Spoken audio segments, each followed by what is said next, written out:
स्वतंत्रता के उपरांत भारत में सबसे अधिक संख्या में हड़प्पा युगीन स्थलों की खोज किस प्रांत में हुई? तो देश की आज़ादी के बाद हड़प्पा कालीन स्थलों की खोज किस प्रांत में हुई? तो इसका सही उत्तर हो जाएगा गुजरात राज्य में। नेक्स्ट क्वेश्चन है कि किस हड़प्पा कालीन स्थल से पंचतंत्र के लोमड़ी की कहानी का चित्रांकन मिलता है? तो इसका सही उत्तर हो जाएगा लोथल। इसको याद करने का तरीका है तो लो से लोमड़ी हुआ और से लो से लोथल हुआ। हड़प्पा कालीन स्थल में किस धातु से परिचित नहीं थे? तो हड़प्पा कालीन लोग किस धातु से परिचित नहीं थे? तो इसका सही उत्तर हो जाएगा लोहा धातु से वे परिचित नहीं थे। नेक्स्ट क्वेश्चन है कि हड़प्पा काल का तांबे का रथ किस स्थान से प्राप्त हुआ? तो तांबे का रथ जो प्राप्त हुआ था वो देमाबाद से प्राप्त हुआ था। नेक्स्ट क्वेश्चन है कि कौन सा हड़प्पा कालीन स्थल गुजरात में है? तो गुजरात में कौन सा स्थल है? वे है लोथल है। नेक्स्ट क्वेश्चन है मोहनजोदड़ो का स्थानीय नाम है? तो मोहनजोदड़ो का जो स्थानीय नाम है वह है मृतकों का टीला, जिसके इंग्लिश में कहा जाता है मॉल ऑफ डेड कहा जाता है। नेक्स्ट क्वेश्चन है कि हड़प्पा सभ्यता का सर्वाधिक मान्यता प्राप्त काल है? कितने समय तक रहा हड़प्पा सभ्यता? तो इसका सही उत्तर हो जाएगा 2500 ईसा पूर्व से लेकर 1750 ईसा पूर्व तक। नेक्स्ट क्वेश्चन है कि सिंधु घाटी सभ्यता में घोड़े के अवशेष कहाँ से प्राप्त हुए? तो जो घोड़े के अवशेष प्राप्त हुए थे वे सुरकोटदा से प्राप्त हुए थे। नेक्स्ट क्वेश्चन है कि सिंधु घाटी सभ्यता में कालीबंगा किस प्रदेश में स्थित है? तो जो कालीबंगा स्थित है वे आपका राजस्थान में स्थित है और लोथल आपका गुजरात में स्थित था। नेक्स्ट क्वेश्चन है कि किस पदार्थ का उपयोग हड़प्पा काल के लोग मोहरों मुद्राओं के निर्माण में किया गया था? तो वे था सेल खड़ी का प्रयोग वे मोहरे बनाने में प्रयोग करते थे। नेक्स्ट क्वेश्चन है कि हड़प्पा सभ्यता किस युग की सभ्यता है? तो हड़प्पा सभ्यता जो है वे कांस्य युगीन सभ्यता है। नेक्स्ट क्वेश्चन है कि सिंधु सभ्यता के लोगों का मुख्य व्यवसाय क्या था? तो सिंधु सभ्यता के लोगों का मुख्य व्यवसाय जो था वे था व्यापार। उसके बाद वैदिक सभ्यता आती है तो वैदिक सभ्यता में पशुपालन मेन व्यवसाय हो जाता है। नेक्स्ट क्वेश्चन है कि सिंधु सभ्यता के निवासी थे? तो सिंधु सभ्यता जो थे वे शहरी निवासी थे और जबकि इसके आगे वाली जो सभ्यता थी वैदिक सभ्यता वे ग्रामीण सभ्यता थी। नेक्स्ट क्वेश्चन है कि सिंधु सभ्यता के घर किससे बनाए जाते थे? तो सिंधु सभ्यता के घर जो बनाए जाते थे वे ईंट से बनाए जाते थे।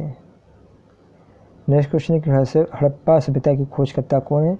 तो हड़प्पा सभ्यता के जो खोजकर्ता हैं वे हैं दयाराम साहनी। नेक्स्ट क्वेश्चन है कि सिंधु सभ्यता का बंदरगाह या पत्तन नगर या डाकयार्ड कौन सा था? तो डाकयार्ड कौन सा था या पत्तन नगर या बंदरगाह कौन सा था? तो इसका सही उत्तर जाएगा लोथल। लोथल कहाँ पड़ता है? लोथल गुजरात में स्थित है। अगला क्वेश्चन है कि हड़प्पा कालीन समाज कितने वर्गों में विभक्त था?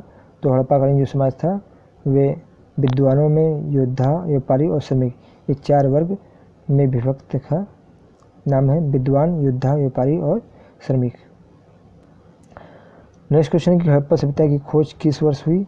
तो हड़प्पा सभ्यता की जो खोज हुई थी वह हुई थी वर्ष 1921 में दयाराम साहनी द्वारा। हड़प्पा सभ्यता का संपूर्ण क्षेत्र का आकार किस प्रकार का था? तो ये जो आकार था वे था त्रिभुजाकार। इसका सही उत्तर हो जाएगा त्रिभुजाकार। नेक्स्ट क्वेश्चन है कि हड़प्पा कालीन स्थल और इनकी संबंधित नदियां हैं। तो हड़प्पा जो है वे रावी नदी के बाएं तट पर स्थित है। कहाँ पर स्थित है? बाएं तट पे। उसके आगे फिर मोहनजोदड़ो जो है वे सिंधु नदी पर स्थित है। लोथल जो गुजरात में भोगवा नदी पर स्थित है और कालीबंगा जो राजस्थान में स्थित है वे घग्गर नदी में स्थित है। सिंधु सभ्यता की ईंटों का अलंकरण किस स्थान से मिलता है? तो ईंटों पर अलंकरण तो मिलता है कालीबंगा। इसका याद करने का तरीका अलंकरण का कि जो काला होता है वही अलंकार करता है, वही साज सज्जा करता है। तो ईंटों का अलंकरण हो गया आपका कालीबंगा से जुड़ा है। सिंधु सभ्यता का बृहत स्नानागार बाथ, जैसे बाथरूम जो होता है स्नानागार, वो कहाँ से प्राप्त हुआ? तो वे प्राप्त हुआ मोहनजोदड़ो से। नेक्स्ट क्वेश्चन है कि हड़प्पा सभ्यता का नृत्य मुद्रा वाली स्त्री की कांस्य की मूर्ति कहाँ से प्राप्त हुई? तो ये मूर्ति किस चीज़ की थी? तो पहली बार याद रखिएगा कांस्य की मूर्ति थी। और कहाँ से प्राप्त हुई? ये प्राप्त हुई थी मोहनजोदड़ो से। और मोहनजोदड़ो से बृहत स्नानागार भी प्राप्त हुआ था। नेक्स्ट क्वेश्चन है कि हड़प्पा सभ्यता में मिट्टी के बर्तनों पर समान रूप से किस रंग का प्रयोग हुआ? लाल रंग का प्रयोग होता था। नेक्स्ट क्वेश्चन है हड़प्पा एवं मोहनजोदड़ो के पुरातात्विक खुदाई के प्रभारी या निदेशक कौन थे? तो वे निदेशक थे सर जॉन मार्शल। और हड़प्पा की खोज किसने की थी? दयाराम साहनी ने। क्वेश्चन की सभ्यता सिंधु सभ्यता किस युग में पड़ता है? तो सिंधु सभ्यता जो है वे आदि ऐतिहासिक काल जिसे कहा जाता है proto historical period. Next question की भूगोल का जनक किसे कहा जाता है? अब हम भूगोल के क्वेश्चन देखते हैं कि भूगोल का जनक किसे कहा जाता है। तो भूगोल का जनक जो है वो कहा जाता है हिकेटियस को। नेक्स्ट क्वेश्चन में वर्तमान भूत की कुंजी है, कथन किसका है? तो ये कथन है जेम्स हटन का। इसको याद करने का तरीका कि हटो भूत आया, तो याद कर सकते हैं इससे। इस तरह से भी मानव भूगोल का संस्थापक कौन है? तो मानव भूगोल का जो संस्थापक है वह है कॉल रिएटर। नेक्स्ट क्वेश्चन है कि सौर प्रणाली की खोज किसने की थी? तो सौर प्रणाली की जो खोज की थी वह कॉपरनिकस ने की थी। नेक्स्ट क्वेश्चन है ग्रहों की गति का नियम किसने प्रतिपादित किया? तो ग्रहों की गति का जो नियम प्रतिपादित किया था वो केपलर ने, जबकि कॉपरनिकस ने जो है वह सौर प्रणाली की खोज की थी। नेक्स्ट क्वेश्चन है कि निक्स ओलंपिया कोलंपस पर्वत किस ग्रह पर स्थित है?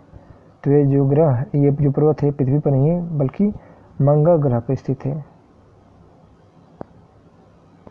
सूर्य के मध्य भाग को क्या कहा जाता है? तो सूर्य के जो मध्य भाग होता है उसे कहा जाता है प्रकाश मंडल। नेक्स्ट क्वेश्चन है कि सूर्य के ऊपर के भाग को क्या कहा जाता है?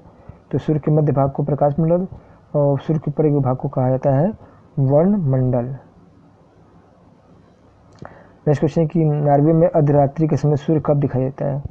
तो अर्धरात्रि में सूर्य जो दिखाई देता है वो 21 जून को दिखाई देता है। और 21 जून को कौन सा दिवस मनाया जाता है? 21 जून को मनाया जाता है विश्व योग दिवस। नेक्स्ट क्वेश्चन है सौर पृष्ठ का लगभग कितना प्रतिशत तापमान होता है? तो इसका सही उत्तर हो जाएगा 6000 डिग्री सेल्सियस। नेक्स्ट क्वेश्चन है कि सूर्य का प्रकाश धरती पर पहुंचने में कितना मिनट लेता है? तो इसका जो सही उत्तर हो जाएगा वे 8.3 मिनट का समय लेता है। नेक्स्ट क्वेश्चन है कि सौर मंडल में कौन सा ग्रह लगभग पृथ्वी जितना बड़ा है? तो इसका जो सही उत्तर हो जाएगा वह हो जाएगा शुक्र ग्रह।